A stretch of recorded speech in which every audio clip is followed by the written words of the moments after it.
I'm Hanna Rosin. I am the host of Radio Atlantic, which is the Atlantic Magazine's flagship show. And I'm Amanda Ripley. I write books and magazine articles and have known Hanna a very long time. Yeah.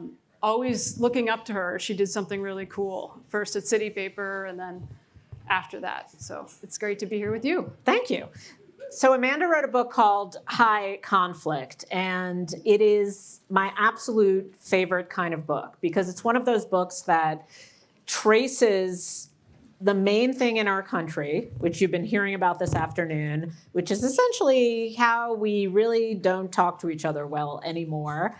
And instead of placing it sort of out there, like, oh, those terrible congressmen or, oh, those awful state houses, it traces the line all the way down into the personal. So you can see it in your school, in your houses, and eventually you can see it inside yourself. So it's actually a little bit uncomfortable. And Amanda, let's start by saying, why are we here? Why write a book or talk about high conflict right now at this moment? Well, I went into this, I spent about 5 years following people who were stuck in really toxic, awful conflicts, political, gang conflict, civil war, all different kinds of conflicts, and who shifted out. And I was really obsessed with, like, how do you get out? How do you get out of conflict? And then eventually I realized that that is the wrong question. Because conflict is our greatest asset. Conflict is how we get stronger, how we push each other, how we get pushed. So we need conflict with an asterisk, which is the right kind of conflict. The kind really matters, it turns out. But it is our greatest, it is the fastest shortcut to transformation, right? For a company, for a family, for a country. So that, I think, is why we're here, is how do we use conflict for good, right? Exactly. And that's what we're going to walk you through in this talk, kind of what does high conflict look like, smell like, the non-productive kind of conflict, and how do we recognize when we're in that space, and then how do we get to a space where we're having the productive kind of conflict, which is not just, better, it's absolutely good and necessary. We're going to start in a kind of vulnerable Brene Brown space right away. We decided in the kind of personal stuff. So I'm going to go first, but I want you guys to be thinking as we're doing this talk, because at the very end of this talk, when we've kind of modeled and demonstrated all this stuff, I would love some help from you all to think, what's a conflict in your own life that isn't going so well? So I'm going to start off with my therapist, Amanda Ripley, who doesn't know all the details of the story. She gave me the homework of, tell me a conflict in your intimate relationship that like you didn't handle so well. And as it happens, there was one yesterday. So this was not hard for me. I mean, there's one every day, but I'll give you the one from yesterday, really. So this is embarrassing for me, but I'm doing it anyway. So I was talking to my partner on the phone yesterday. We were checking in last night. We were in different places. And she says the innocuous sentence, yeah, I think we ate pretty healthy this weekend. Now, we don't really talk about food, whatever. It's not a big deal. But the first words that flashed up in my head were, no, we didn't. That's what came to my head. And then I got this feeling came up right away where I was like, I said the words, no, we didn't, like an idiot, out of my mouth. And then I could hear the tension on the phone. This is so dumb and meaningless. I don't know why I said it. I don't care how we ate, but I did say it. And then I started to get really I felt my brain kind of go into a mode. And I actually had the thought, I can't believe I had this thought. Amanda's, I'm not even going to look what your face is doing right now. But no judgment but I exuding had the from you. thought, prove it. Like do the food log. I'm prove yourself. Prove it. I'm right. So you were like, let's go. Let's go. Okay. Let's go to the mat. Let's go to the mat. All right, immediately. For breakfast, immediately. croissant. No. Right. Like that. Like how many, what do you think a croissant is healthy? What about the pot? What is wrong with me? I don't care what we ate. I genuinely don't care. at all about any of it. But that's the place that I went. And then how did she respond? She got angry.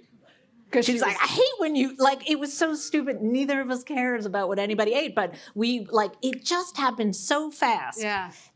It was like, I mean, the Buddhists call it like a trance. Like when you suddenly, it's just, you're like in zombie mode and there are like words coming out of your mouth. But was it me who, like now I think back in the phone call, I'm like, did I do that? Like, was that me talking? I don't care about the food. So am I right to say that you felt like a sudden, overwhelming urge to argue this? Yes.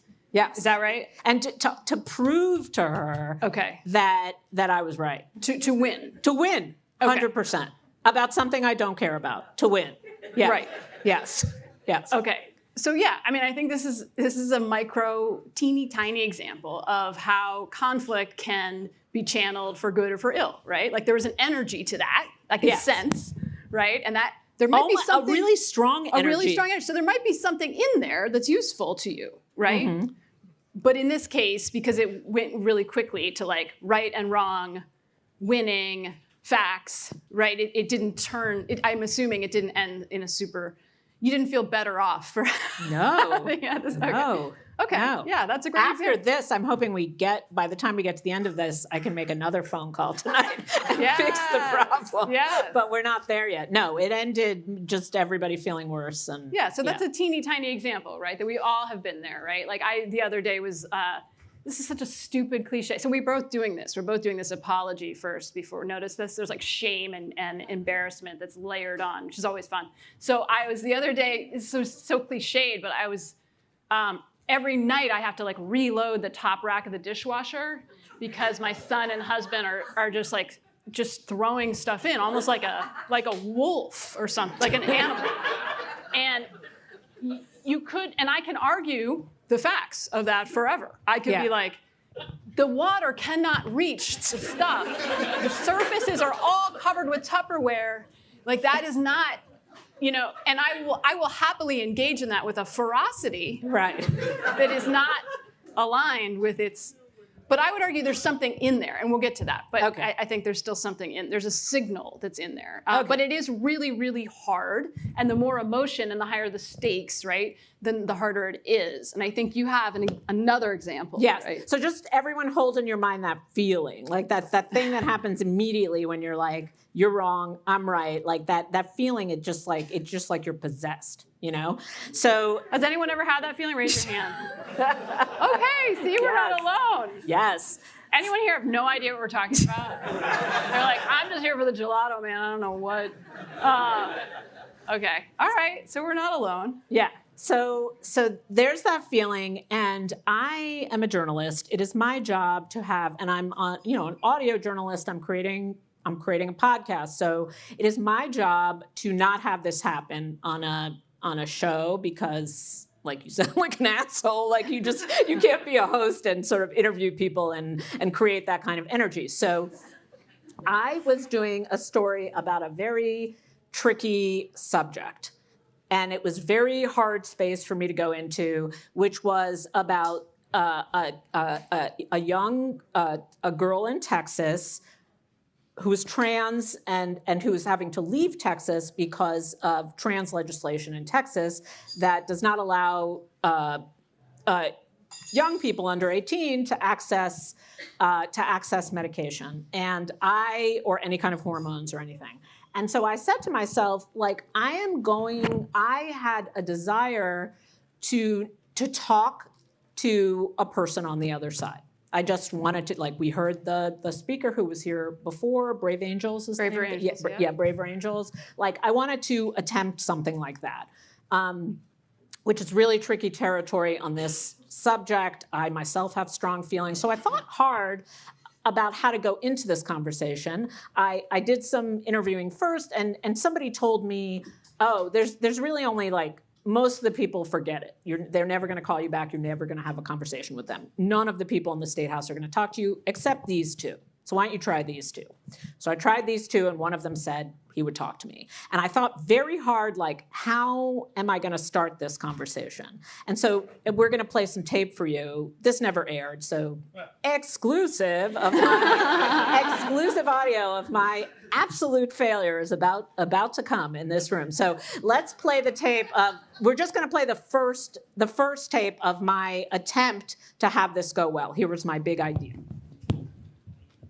Do you have any questions before we get started? Because I know you've had experiences with the media that you did not like or think were fair. So is there anything you want to say about how you'd like this conversation to go? Or no, I mean, I think as long as it's kind of an open-ended conversation like a podcast, I think the thing I was trying to communicate to you earlier was the public radio folks. They interviewed me for an entire hour. And it was very hostile. I mean, it was literally like the very first question was, every doctor in America disagrees with you, so why do you have the position that you have? You know, it was like, that's where we started. And literally for an hour to try to make it look like, you know, we're horrible people or something. Right. I mean, my idea, knowing your feelings about the media, was to be open, like lay my cards out on the table at the top, which is that I do think the way the Texas legislature is approaching this does pose danger to children. I just want to say that outright. I also completely want to have an open and thorough conversation about this, hear what you think, how you guys came to this, because you are in a position of power here. You do have power over a lot of families' lives. Okay, that sounds good, right? You're like, okay, that's a good opening to a conversation. I decided that I could not in good conscience be like a neutral little journalist, because that I'm not, and it seemed stupid. And so I did say what I believed, and I heard him out on what he thought. Now let's hear what happened 5 seconds later. One of the issues that we ran across is the fact that the European medical communities have begun to recognize that gender-affirming care, as it is called here in America, doesn't work. No. Wait, that's not. But you could have passed a law saying that you would like for the clinics who provide this treatment to create new protocols for this treatment. I mean, there's a lot of things that the legislature could have done. No is all short you need of saying. Absolutely. You guys get the point. You heard what I think I it's actually 7 no's. Yes. No. I lasted 5 seconds. The high school debate champion came right back out. I was like, oh, I ruined it right away. Okay, help me out. Okay, so sister. Let's go. First of all, let me just say, one of the things I do now is I train journalists, and I've trained thousands of journalists at this point. The number of them who have done something like this is 100%. The number who would sit up here and play it for you could fit on this, actually just in that chair. So I just want to acknowledge that. This is what's awesome about Hanna Rosin. Okay, let's go back. You said in the beginning, I just want to make sure I understand. So you said in the beginning you wanted to talk to the other side. Yeah. Why? Yeah. What did you want? Like, what was your goal? I think probably if I'm honest, my goal was like that he would see the light. Like he would see the Jesus. He would see Jesus, which is me, in my position. He would understand that, there were just some nuances missing, and he's a doctor, and there are kids out there that I would give him information that he didn't know, and that I would convince him of. I would never have said that out loud, but yeah, I think that's what was my goal. I wanted him to just understand that I was correct, I guess. Okay. So it's amazing that you could go right to that, because most journalists, when I ask them that question, so the first step, let's back up. The first step when you're trying to talk across a lot of conflict and division, right, is to get really clear on what the goal is. And for whom? Because journalists will often say, Hanna went right to the thing it takes me 17 hours to get to, but with most journalists, but they will often first say, oh, I want to inform my audience about what the Texas legislators are telling themselves, and I want to shine a light, that's a very common phrase, like shine a light on what is happening, and hold them accountable. That's another, there's a lot of buzzwords that will come up like that. And what's wrong with that? Well, I was going to say, there's nothing wrong with that, right? It is important to be clear about, is that really your goal? And what you told me is, that wasn't entirely the goal. Well, maybe that's because it's been a few days. I bet if you had asked me the day of the interview, I would have said that. Like, it's just important to me because these people have power over a lot of people's families and decision making, and I just think it's important that we all hear them, but maybe clearly deep in my soul, that wasn't. You were hoping that maybe you could persuade him. And change the entire country. Save us. Save us. I mean, at the end of the day, most of us, including him, have some magical thinking around, if we can just do this thing, then maybe one thing will lead to the next, and we can save the country. Right. So, but it's important to get clear about that. And both sides. I mean, he thinks he's doing the best for children. 100%. And I think I'm doing the best for children. Yeah, anytime children are involved, pretty much everyone is powered by trying to save them. Or at least that's what, what they say and what they often feel. So, okay, so that's important. And then, so do you think you succeeded? Oh, no. Okay. No. Okay. No, if I played more of it, you will hear me saying somewhere in that conversation, well, sir, this is a terrible conversation we're having. This is really not going well. And it went, for how long did it go? It went for an hour and some, but once I did the no, it was all downhill from there. Okay. Like, we did not ever recover. Sort of, we were talking past each other. And it was actually, I mean, I'm laughing about it now, but I had a really terrible feeling after that interview. It was my closest encounter. It made me panic, and it made me feel like really helpless and overwhelmed by this buzzword polarization, because I was like, oh my God, like, they're actual children. Like, I'm actually interviewing families and children. They are screwed. This is not a joke. And I felt like so hopeless about it, because he's talking about stuff they're doing in Europe and sort of what I just couldn't, I was like, that was such a failure. I don't know how this is ever, like, I failed with the 2 people who somebody told me I could possibly reach. What about the other 98 people in that state house who you can't even talk to? I just felt really, really sad. Really hopeless. Really, truly genuinely like, oh my God, Right. like, we are, Because this part of your subconscious was like, maybe I can fix this. Yes. Yeah. Yeah. I get that. I do that all the time. I'm like, maybe I can fix this. And then when it doesn't happen, it's devastating. Yes. Partly because it was never conscious. You were never actually saying, I'm going to talk to you to see if I can persuade you, sir, that you are wrong. Right. That this bill you introduced. Okay, Right. so then the question is maybe, is it even worth having the conversation? Like, if you had gotten clear about what the goal was beforehand, would you still, is there a reason, or is there another goal? You mean if I had been honest and known and tuned in beforehand that my true aim was to change his mind, I would have realized it was folly and had to come up with another aim? Is that Well, what I you're don't saying? know. I'm asking. What do you think? Would it even been worth having the conversation, given that I think we both know you're not going to change his mind, right? Yes, if I had been honest about that, I would have known that. I mean, then I'm a little bit lost and again need your help, because I feel like if I just, then I'm in the other, maybe this is a buzzword, maybe it's truth, but like platform, then I'm just giving a lot of space to someone to say a lot of things that I think are very harmful. Right. And so I don't really want to do that either, even though that's what journalists used to do. I don't feel good about that. Right, so you don't want to amplify. I don't want to amplify, and you also him going blah, blah about all this stuff that I think is harmful. Okay, so you don't want to amplify, and you also don't want to persuade, because it won't work. So we've tried that. I do want to. And is there another third option? Bring it to me. I don't know. Okay.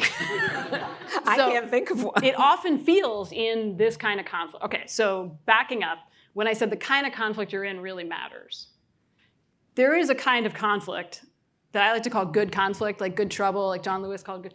Good conflict is, and we can see it in the research, in the data. Good conflict, questions get asked. There's anger, there's frustration, there's sadness, and there's flashes of curiosity and humor even, and understanding, and then back to anger and frustration. It's like a galaxy of emotions, and there is movement. High conflict, you're stuck. Yes, that's what it felt like. Yeah, Yes. and you feel it, right? Yes. You feel it in your chest or your stomach. Yes, that's why I was depressed. I was like, that was like going through sludge. That was awful. Yeah, and there's nowhere to go. Yeah. Like it just feels like a trap.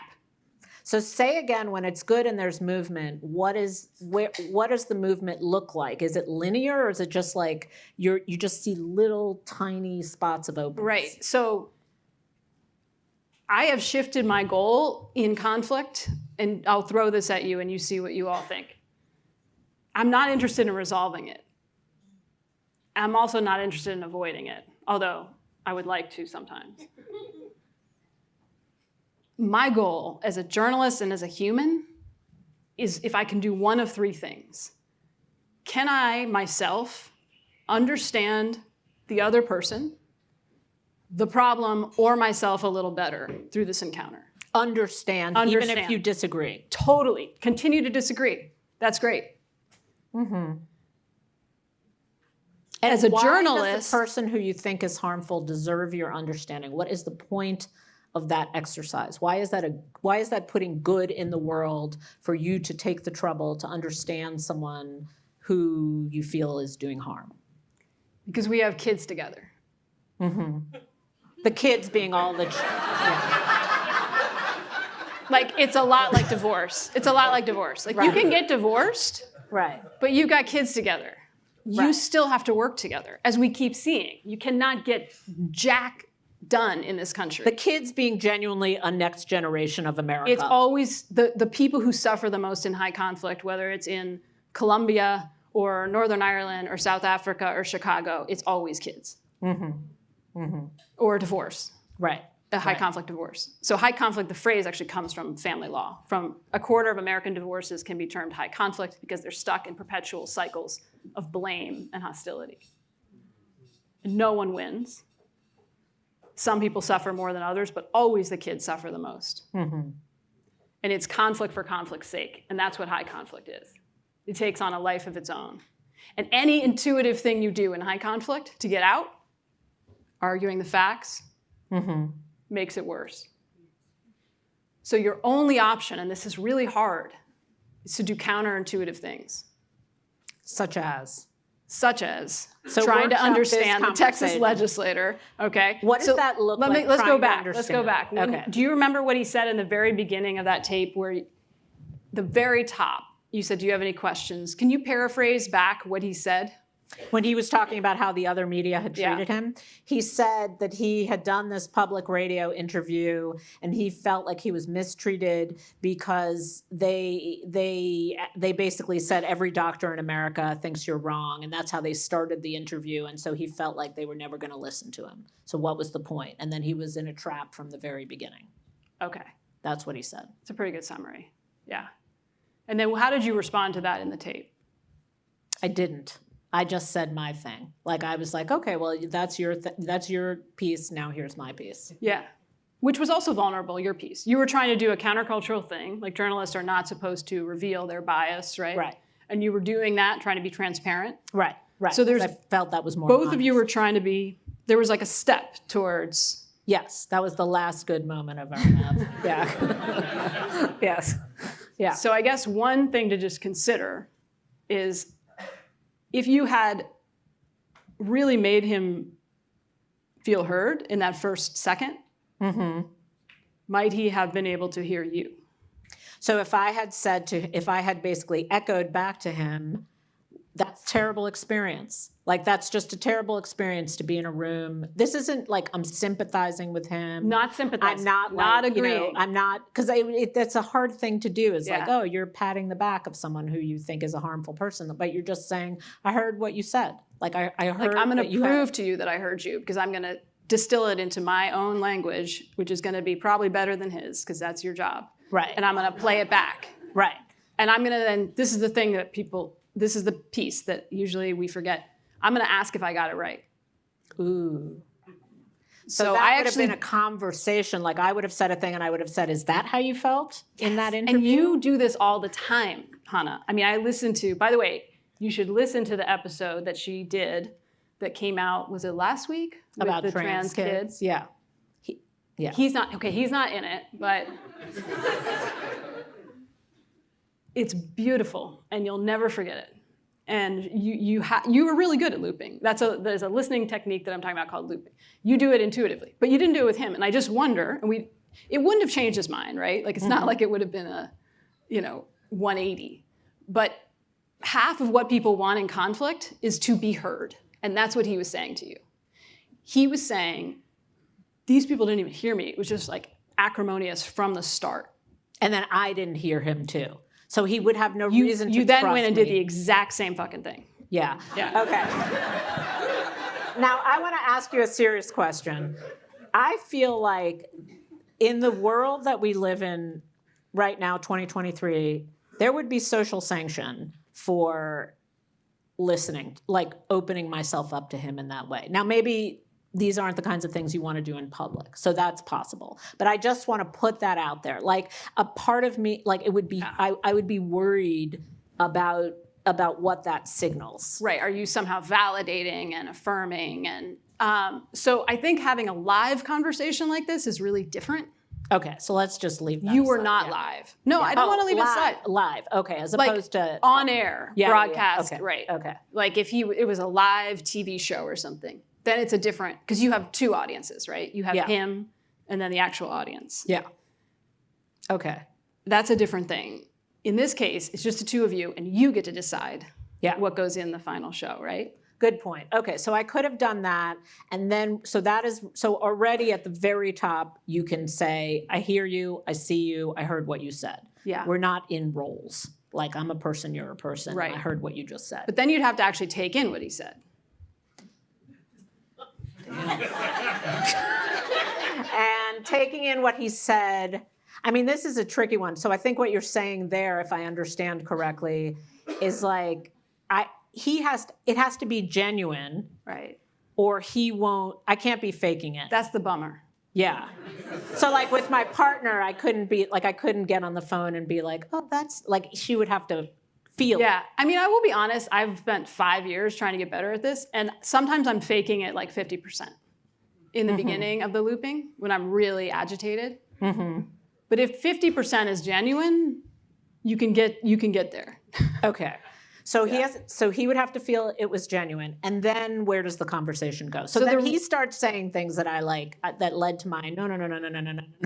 Right.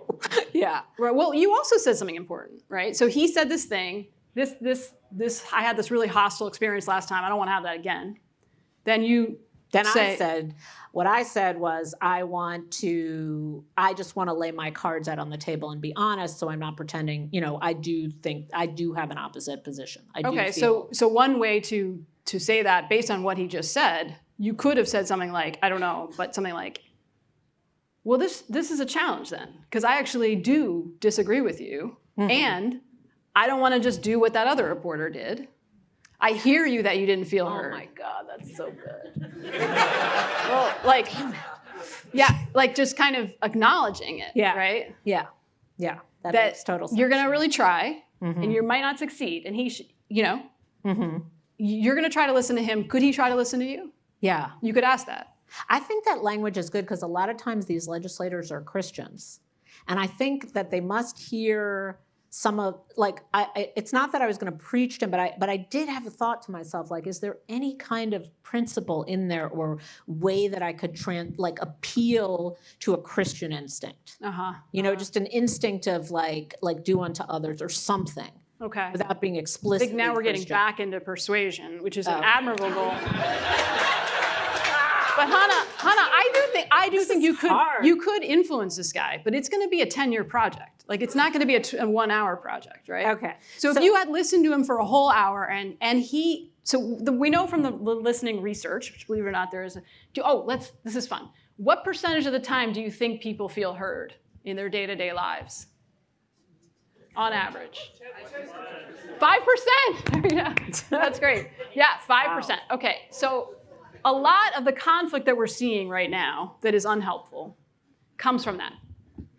People just don't feel heard. And the research on listening shows that when people don't feel heard, like think back to a time, maybe an hour ago, when you didn't feel heard.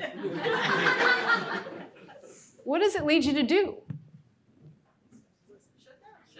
shut down, or talk louder. Yes. Yes. And we see in the research that when people don't feel heard, they tend to say more and more extreme things. They wash away all the complexity and internal doubt, and they say more and more violent, extreme things. So think about what that means for journalism, right? To America, exactly. Yeah. But if they do feel heard, they admit to more internal uncertainty. They admit to being torn about certain things. They reveal vulnerability, and they will listen to you. This is so hard because I think. Can I kind of loop back to you what I think you're saying and what the difficulty of it is? It seems like in a conversation like this, like my great fear is I'm validating this person or giving them a platform or something like that. But actually, if I can just like calm that down and take Valium before I interview, and so I don't do the no thing and don't get agitated, then that's the only only way. This is the diabolical thing. Yes, it's the only way through is through, whatever that expression is. The only way out is through. Anyway, the point is that you actually have to just like take that risk, which is scary and dangerous, and really everything in me just does not want to give this guy an inch. Right. And I feel like if I do give him an inch, what will happen? Literally the imagery for me is like you're down a landslide, like you just I'm grasping, like I'm lost. Yes. If I give him anything, he'll just like take it and weaponize. He'll use it against you. Yes. Yeah, and that's a really powerful feeling that I think is key to why we can't get out of the high conflict traps we're in. I remember vividly, it was like 2018, and I was swimming in this lake in rural Virginia for various reasons. And Trump had just done something on China. And I actually thought it was a good idea. And I remember literally having the thought that I had to not have that thought again and not verbalize it. And I literally said to myself, you get guys like that, you give them an inch, they take a mile. And then I was like, whoa. Like, think of the hubris and like fantasy that's happening. I mean, that's way more than what you were. I mean, Trump is definitely not interested in what I'm thinking about his, not interested, right? Mm-hmm. But it feels like he is. And it feels like somehow if I were to acknowledge it, but here's the diabolical thing, is like our refusal to give others an inch, let's put Trump aside, sort of a special case, but to give the Texas legislator an inch, makes him go to more and more extremes because you won't even acknowledge basic stuff, and vice versa, right? He won't give you an inch. So then we're like pulling, in this way I was talking to a guy who I've gotten to know really well over the years, who's a very conservative Trump supporter from Michigan, and we had dinner on Monday night, and he said to me, the more the media attacks Trump, the more I realize I have to vote for him again. It doesn't matter, because I have to just do it like out of spite. That's what he said, spite. And I was like, Okay, sorry. So what should be the goal of a conversation like that? Leaving aside what my job is and what a podcast is. Well, I think they're the same goal, because your job is to help your audience understand themselves, the other side, or the problem better. And how do you walk that line between platforming, helping them understand him better, like at the end of the conversation? Because I feel like one thing that I'm hearing you say is that the goals we're setting are way too big. It's like we're looking to solve the problem, or it's where the goal has to be like you're trying to move a millimeter. Yeah, understanding sounds like such a wimpy word, but it's actually a huge goal. Like the only way to get durable change in a country like this is through understanding. And it's so unsatisfying, right? When you hear that, right?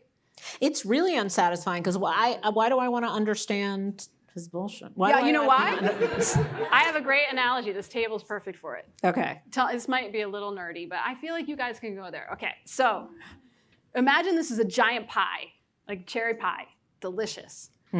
We have things we disagree about. And there's some slice of it that we truly disagree about, and we need to have that fight. Like, that's really important for us to have that fight. And it's not always going to be a win-win. Okay, then there's some slice of it that's like, if we had the same set of facts, we would actually agree. right? Then there's another slice that's like, honestly, we don't really know what to think. It's complicated. We just don't know. And then there's another slice that's like, we actually already agree and we have the same set of facts, but we can't even talk about it. But there's some slice, some percentage that you and that legislator agree on. And the mystery is, what are those slices, right? So if I could figure out what those slices are, then I could have the right fight. Right, right. Instead of a bunch of nonsense fights. Yes. I mean, what is so disappointing to me about listening to that tape is that I actually had this idea. I was like, I'm going to start on the right slice. And that slice is that there's some change happening over in Europe. And that and there is some change happening around trans healthcare over in Europe. There's at least something that we can both speak the same language on in that space. It avoids America, it avoids Texas, it avoids all of the things that really piss me off and that piss him off because it's over there. And so maybe we can talk about it. And his going to the extreme position, like if I had just answered calmly and said, well, interesting that you see it that way. Like, let's talk about Sweden, and totally avoided what he said, but stayed in the slice, like in any kind, at least tried. I'm not saying this would have worked, but at least tried to be in that space. Well, and it's, it's hard with a politician, right? Like he's got his talking points and he's staked in this position. But I guess what I would be curious about would be, as your audience, right, because I do listen to your show, is what are the stories he's telling himself, and what am I not getting about his point of view? Right. Not so that I can change my mind or change his, right, but so that I can see opportunities when they arise. Movement, right? Just movement, like anything like there but might be stuckness. something out here we could agree on that would help some kids, not enough. Let's go fucking do that. Yeah. You know what I mean? But I got to figure out what his language is. Like there was a great study about how you could ask liberals and conservatives to rephrase a cause they cared about in ways that the other side would agree with. I think it was, at the time, gays in the military. And neither side could do it. But if you gave them options, like ABC, they could pick the one that would appeal to the other side. But then 20% of liberals would refuse to make the argument anyway. So even if it would convince conservatives to allow gays in the military, they wouldn't do it. They wouldn't make it. Interesting. That's high conflict. Yeah. Okay, so now you're actually making your life worse. Yeah. So what you want to do is not get in that trap. But you got to figure out enough of what language these guys are speaking or these women are speaking so that you can then figure out how to frame things, how to seize opportunities, how to see openings, how to not have the wrong fights. Is this making sense? Totally. And you know what? Let's shift and let's show people examples of positive, of good conflict, because Amanda has seen a lot of it, and I want to leave you all with, positive vibes. So can we show the video that this was amazing to me. I hadn't seen it when it first came up. This is the governor of Utah in his political race. So this is just a small example of trying to step out of the dance. Remember I was saying you got to do something counterintuitive? So this is a little ad that he ran with his opponent in the governor's race in Utah, Spencer Cox, a Republican, and his Democratic opponent. And this ad went viral, to much of their surprise. It's the first time that CNN and Fox, everybody had them on because of this ad. So let's watch this.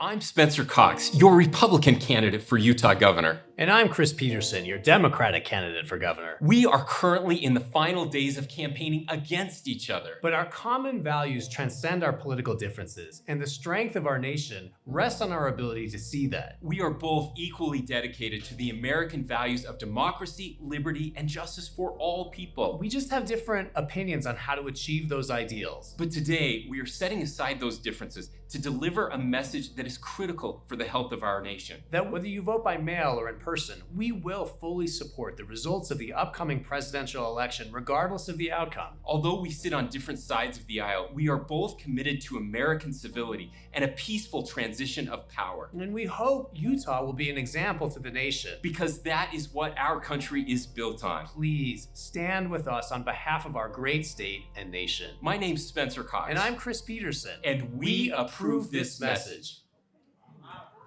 So, yeah, I mean, What does it say about either me or America that I'm like, where's this SNL skit going? You know what I mean? Totally Like, looks like that it. wasn't real. Yeah, especially with the glasses that like everybody in Utah has those glasses. Yeah, and that was a few years ago, and since then, Governor Cox has made a lot of enemies in the Republican Party, but the Democrats don't want him either. So when people try to break out of high conflict, as John knows, as other people here know, it can be very, very lonely. So it is much easier to continue the dance, to do the thing that perpetuates the conflict. And it's very lonely to do what he did, and he's still doing it. He vetoed a bill in Utah that would have done something similar to what happened in Texas for kids, for trans kids. As you can imagine, it did not earn him a lot of love. And he's now head of the National Governors Association, and you can choose like an issue, you know? And he could have chosen anything. Could have chosen gelato, which I would not blame him for. But he chose what he calls disagreeing better, which is an attempt to say what I'm trying to say, which is like, we don't have to agree. Like, it's important we don't, you know? But it's important also that we don't dehumanize each other, because we are seeing levels of political violence we have not seen in a very long time. And it's very dangerous. And once violence starts, it's really hard to stop. So he's just interrupting it in these ways. And he just released a bunch more videos with other Democrats to try to spark this kind of surprise that you all felt maybe in watching this. And it's just one example, and it doesn't change things, and it's not enough and all that, but it's like an example of doing the counterintuitive thing without agreeing. Mm-hmm. Deeper than an ad, because I learn a lot from when you give specific examples. Is there another example you've seen of sort of working through all the complicated things that you said theoretically need to happen, where a group of people who should be at loggerheads sort of found the little bits of Yeah, I mean, I think this point about understanding, right, that I'm selling understanding, I'm selling it hard. So here's an example. There's something called the Select Committee on the Modernization of Congress. It just sounds really boring, but it's a committee in Congress that only happens every so often. It's half Democrats, half Republicans, and they need a supermajority to get anything done. So it's really hard to get anything done. The last one, nothing happened. Literally, they shut down, having done nothing. So this one, it started up, and it looked like it was going to be the same thing. And after January 6th, the Democrats literally would not be in the same room as the Republicans on this committee. So it was not a good scene. And Derek Kilmer, who was the chair of this committee from Washington State, he was like, I don't know what's going to happen here. Like, I want to get things done, but I don't think we're going to get anything done. So you know what this committee did that I'm not aware of any other committee doing in Congress is they brought in a professional mediator, and behind closed doors, they talked about what happened on January 6th. So they went into the conflict, right? They didn't avoid it. They went into it. And they each went around and told their personal story of that day. And when I talked to a Republican chair of that committee, he said to me, you know, I didn't agree with how they saw it, but I could see that there were people in that room who felt afraid for their lives. And that I can understand. And that I can respect and appreciate. And I'm glad that I had that conversation. They did a bunch of other things that were important, but that was the thing that allowed them, because they could understand each other, right? So partly it's face saving, like you're not asking someone to move off their position. You're sort of sidestepping in some ways, like you're sidestepping the conflict. I see you as a human in another way or another It's funny realm. that you see it as sidestepping. Like, you still really want to fight. You want to win, right? Why is it how is it explain how it's sidestepping? Because we're moving to the universal principle of like, we all want to protect children, or I can see when you're cowering and someone has a gun or is coming into your space, you're afraid. I would be afraid too. That feels like real elemental caveman kind of understanding. Like, sure, I'll give you that. Right. violence. Like, we can agree on those basic principles. I suppose it just creates a softening. Like, it creates like a little melts enough that maybe you're trying to take it to the main issue. Like, maybe then you translate that into actual commit. Like, I don't know what it does for America. Right. That these guys. Okay, so they had a passed like moment. 200 bipartisan recommendations, including things that will help break up some of this toxicity. Oh, so it did do something. It did, yeah. Okay. But it's not all. I mean, you can't stop there. You can't be like, I see you, I hear you, and then leave, right? Like, you have to then, you have to keep fighting, right? But at least at that point, You're can see two people in a room. You're two people in a room. Yeah. And you're not having as many fantastical arguments with Trump in your head in the lake. Do you know what I mean? Like, you're actually having the fight that you need to have. They also did things that no one else in Congress does. They sat Republican, Democrat, Republican, Democrat. Things that like any kindergarten teacher would do, right? Basic things. They would, the Republican co-chair insisted that they have dinner together every so often. This doesn't happen. This doesn't happen. It's not in the interest of the party leaders and the conflict entrepreneurs who benefit from our conflict. So they did a bunch of countercultural stuff and got a lot done, like a lot.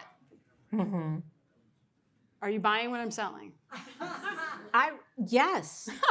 Yes. Yes, I am buying. I am buying what you're selling. I mean, I will say, in preparation for this talk, after I had that not successful talk with the congressman, I read Amanda's book. I called her up and I said, this didn't go well. You think I should talk about this publicly? Sure. And she gave me some advice about what to do. And the advice was, write him an email and ask a couple of questions. Do you remember what the questions were that you told me to say? Yeah, I think you were going to say something like, that didn't go the way I'd planned. I wish we could do a do-over. And some of the questions I wanted to ask you were, where do you feel torn? Yeah. If this problem got solved, what would that look like? Yeah. Walk me through that day. This is when we want to have a tender moment, but he didn't write me back. So He didn't, not yet. He didn't write me back. Not yet, but maybe he will. Yeah, maybe he will. Okay, so now I feel like in order to prepare for what I would like you guys to do, which is bring a conflict that we can talk about, all these principles, can you give me an example of when you've employed them? We're coming back to the beginning in a personal space. Yeah, I mean, I employ them every day. I mean, I use that looping listening technique every day, 5 times a day. You want to try the dishwasher one? Sure. Let's do that. Okay, great. So every conflict has the thing it seems to be about that we argue about endlessly, round and round. It's just so boring, right? It's the same things. And then what it's really about. That's the most interesting part. That's where I think journalists can do their best work, if we can get to that, which is like the understory of the conflict.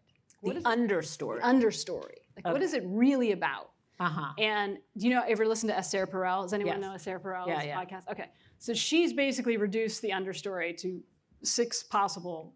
There's just a handful of them in every conflict she's seen. Care and concern, respect and recognition, power and control. Care and concern. Care and concern. Respect and recognition, power and control. Yeah. So if you think back, let's use the dishwasher example. For me, it is clearly about respect and recognition, obviously. You mean because you've told those wolves 1,000 times? Yeah, it's like, and it feels like it's not important because it's somehow women's work. I see. Like, this is just for like, I'll just throw this fucking bowl in there. Because I'm a man. Do you know what I mean? I'm 100% sure they would disagree. Right? Right? Like, they're just not putting that much thought into it. But for me, it feels like, and now I'm spending my time correcting all of your mistakes. Right. Because my time is worth half of your time, apparently. Right? Wow. That's the understory. Okay. So now, wouldn't it be better if I could say to them, look, this may sound irrational to you, and maybe it is irrational, But when I see like 400 dishes piled up in the top rack of the dishwasher, it feels like you don't actually respect the need to take care of our stuff and that it's somehow on me to do that. Is that the story? That's the story I'm telling myself. Is that the story? Is that right? For sure they're going to be like, what? Right? But if they could then show me they hurt me, they're like, wow. So when you see this dishwasher we're looking at, you see like disrespect. Is that right? If they could loot me. And they don't have to agree that it's disrespectful or that they're the patriarchy or anything like that. Or that they're dirty animal wolves just throwing things in there. They just have to hear you and do And it. prove it, though. Prove you heard me by distilling it into your own language and playing it back to me and checking if you got it right, which my husband now does better than I do, by the way, because he's heard enough of this. And But it really doesn't matter that they don't have to adopt your view of the thing. That's this is the actually like a thing. small and radical idea. It's radical. They don't have to see it the way you see it or adopt that same prism. They just have to know that you have that prism and respect that prism, and everything quiets down. Right. Like literally saying that takes all of the energy out of my body. It's Yeah. like, yes, exactly. Right. Right? So if you loop someone and they say exactly, then you know you got it. And now he can say what his story is. Right. Right? And then ideally, not always. Which is my I try to mother loop never them. loved me. Right. My mother. But I try to hear them and play it back. And so we have not adopted each other's, right? But then hopefully it's taken some of the symbolism out of it for me. Now going back with this food argument about whether you ate healthy, which of the understories, care and concern, power and control, respect and recognition? Say it again. It's care. And concern, respect and recognition, power and control. I think it's respect and recognition. Oh, okay, same one. Because actually, I think it's just my mother. We're not going to go there. I think it's a sense, like, I get really freaked out when people, like in truthiness, like when people just adopt strong stories that I feel are not related to what happened on this earth, I get real panicky. So there's something dangerous about There's something dangerous about people. Like, it doesn't matter what the subject. If somebody had said we watched this thing on TV and we didn't, and I couldn't get through to them, I would get really panicky and angry. It's not about the food. So it's maybe control as well. Like if you can kind of keep tabs on what actually happened, then things are less chaotic. Is that right? Yes. Like, and I'm not forever trapped under This like false- this false idea, and I have to agree with it when I know it's not true. That makes me feel crazy, you know? Yeah, okay. Yeah. So do you think you could tell your partner that tonight on the phone? Just that? Yeah. Yes, I can. Yeah, I will. I mean- yes, absolutely. All right, we only have a few more minutes. Is anyone brave enough to bring us a conflict? All right, we have a mic. Let therapist Amanda and her assistant. I'm definitely not a Hanna. therapist, so don't just ignore half what I'm Conflict saying. Over here. therapist. I think we got. Oh, right here. Okay, yeah. We got multiple. We got time. Okay. Do you want a conflict where there was like resolution or understanding of the other side, or are you looking for like examples of high conflict?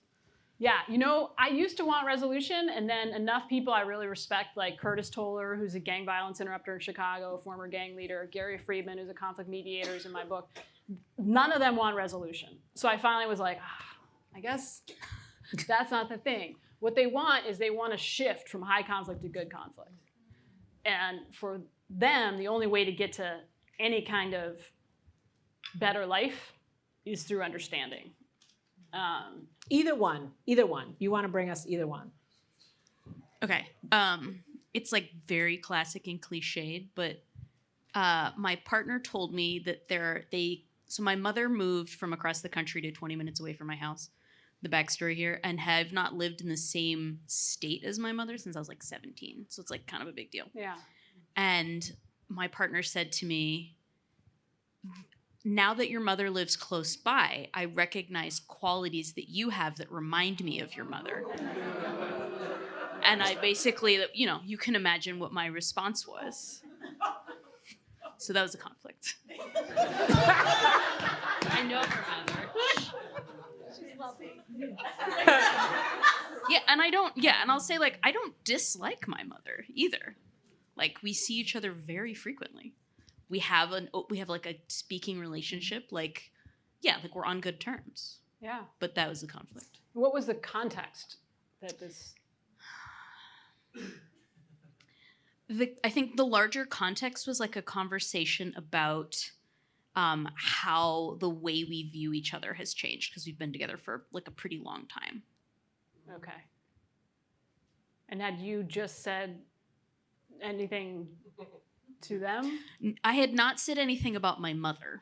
Okay. But like it was like asking about like it's weird, you know, it was like one of these like temperature check conversations. A friend of mine calls it dumping the purse, like where you dump everything out and you're just like, what's in there? What are we dealing with this month or week? And so do you think your partner meant that as a criticism? That's how I interpreted it. Like absolutely. And do you think that's what they intended? No. Okay. Like upon reflection, no. I think what they were trying to say is because I have a different relationship with your mom now, I can see your similarities. Mm-hmm. And they weren't saying whether they were good or bad similarities. Yeah. But I immediately was like, oh. Oh, you did not just say that to me. Did you ever see The Marriage Story, that movie? Yeah. There's a like killer scene where they start talking about how they're like each other's parents. That's just a deep. Yeah. Yeah. Yeah, I mean, I think it's so hard when something like that, I mean, where I'm at my worst is definitely that kind of conflict with my significant other. Like, it's just such a deep, it brings us so much deep stuff. And then figuring out at like somehow lightning speed, which is your stuff that you have to own and which is like your stuff together and their stuff. I can't do it. My brain can't. So usually when I get that feeling, I gotta like find some way to slow down the conflict. And looping is one way. Yeah. Other people take a break, whatever. Yeah. What did you take from that, do you think? Yeah, so like where we landed on that was like it kind of like escalated from there. Like, oh, we're bringing okay, well if that's what you think. So it's like that kind of like almost like one-upping. Yeah. But then like for us what works is the like taking a break with a time where we're going to talk about it again. Oh, so like good. All right, I like recognizing if someone's like, I cannot talk to you anymore about this. But it's okay to say, all right, when are we going to talk about it? To like bring, like to not leave somebody hanging. Yeah. Like, okay, when will we discuss this further, smart. Even if we don't have resolution then? That's smart. Yeah, so John and Julie Gottman, who study marital conflict at the Love Lab in Seattle, they found that you want to take at least a 30-minute break and you want to do something that gets your brain distracted. That's a piece I didn't know. So I would like walk around the block just like muttering to myself like a crazy person. Just like making my argument. Like, who do I hate more, him or Trump or who? Right. But that doesn't, so you want to like listen to a podcast or watch a TV show or, you know, do something that takes you out. Because when you come back, it's like a whole new world. Like your brain is like, oh, wait. I don't feel at all the same level. I don't see this the same way, even 30 minutes later. Yeah. I will say I've become late in life a really true believer of good conflict without even knowing that term from your book, because like that couples therapy, that sort of brew of therapy with another person, I have learned is the fastest road to self-transformation. Because when it's just you and your therapist, you can tell them whatever bullshit. There's nobody in the room to fact check you, you know. But in couples there is, and so I feel like you have to face things kind of pretty hard and honestly. I have a theory. Tell me if you agree about couples counseling, which is I actually think is similar for Braver Angels. Like I think everybody who comes to it, secretly they hope the therapist will affirm that they are right and the other person's right. Yeah. And then when that doesn't happen, is when you're kind of like stuck. Like now you're in the room and you've got to actually look at yourself a little bit, right? And that's the magic. As soon as we closed the Zoom screen, my partner and I were like, no, I won. That was a point for me in the therapy. She liked me like 1% more. Anyway, anybody else have a more We've got one functional back here. situation? Sometimes I was listening to the radio, like National Public Radio, and they're interviewing like a person with a conservative viewpoint that might be an anti-truth viewpoint, and I go crazy. I'm like, why is this person on the radio? This person's only on the radio because NPR is constantly getting the note that they don't listen to this side, and so they put this person on, and it's bullshit, and I hate it, and I turn off the radio, right? So my question is for Hanna, which is that if this interview had aired, if you hadn't said no, if you had heard his side, if you had given him a voice, right? Like, what do you do next to make us understand? Mm-hmm. Because Amanda, you spoke about like it's about Hanna understanding him, but she's got a podcast. Right, it's about her audience. Us, and it's Right. the audience, right? So, would you have framed this interview in some way on the podcast, or would you have just let it air, like let his voice be heard? Okay, so I want to ask you a question back. So when you turn off the radio, and let's say you're right, NPR is only bringing this person on because the rule says whatever. You got to have some red, you got to have some blue. They're trying to appear fair. Same question you asked me is a question to ask you. What's at the end of your road of turning off the radio? It feels like nothing. It's not good, right? Yeah. Right. It's So, just like I don't know what's at the end of my road. I Okay. really don't. But I actually I never do this, like quote myself, but when I worked at a show called Invisibilia before this show, and I was hosting Invisibilia, I did an episode called The End of Empathy, where I worked out exactly this with another producer and who like it was someone of a different younger generation, and she said the same thing that you said on the show. She was like, because I was trained as a journalist to have like empathy for, like, you're supposed to listen to everybody, like bad guys, good guys, like you're supposed to go and hear out the axe murderers. Like that's how I was trained, as a journalist. Her feeling was like, hell no. Because when I hear those people on the radio, and she was talking about a white supremacist, it drains, like I don't want to understand that guy because it saps my energy for the fight against him. Like this is a zero-sum game, and I do not want to empathize or understand this person because it takes away my spark. Like I want to dehumanize him because we're at war. Right. Or why should I listen to lies? Right. Well, I can only bring back, like, Amanda is making me a believer in movement. And I it's almost like I'm closing my eyes and like taking a leap of faith into the Amanda abyss of like, it's better than stuckness. Deep, dark place. The deep, dark place. Like, I don't know. I just know. And I've gone back and forth on this issue. Like when I finished that piece, The End of Empathy, I kind of landed on her side. But as the years have gone on, like we're not moving anywhere. So I'm just like, I'll try anything else. Like Can we're I not going say anywhere. something before we have to leave? Because I feel this deeply. Like what both of you are saying is like, I think we all can relate to this, right? And this is a trap. This is the trap of high conflict. Right now, somewhere, there's a bunch of people who think the opposite of what you do, having the exact same conversation. Why should I listen to lies? Right? But we're also doing something that we all do in high conflict, which is lumping a bunch of things together. Like axe murderers, white supremacists, Republicans. Texas legislator, and 73 million Americans, not all the same. Okay? It's natural to do that, but they're not all the same. And so you probably wouldn't want to just put lies on the radio. That's not what Hanna would do, because she controls the edit. There's no one more powerful than the person who edits the show. That's right. And you know that. You know you can, that's true. I mean, it is amazing what you can do. And you can frame it, and you can rebut, and you can take out, and you can clarify. I mean, she's got the power in the situation. But I guess I want to think about the magical thinking of the audience, because we talked about our magical thinking, right? Our fantasies.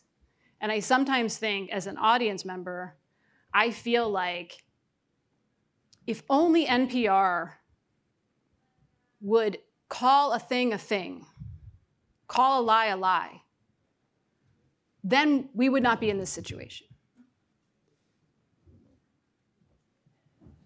No one on the right is looking to NPR for guidance on what is truth and what is false. That would be like saying, if you were on the right, if only Fox would just say that liberals are bad. You'd be like, what?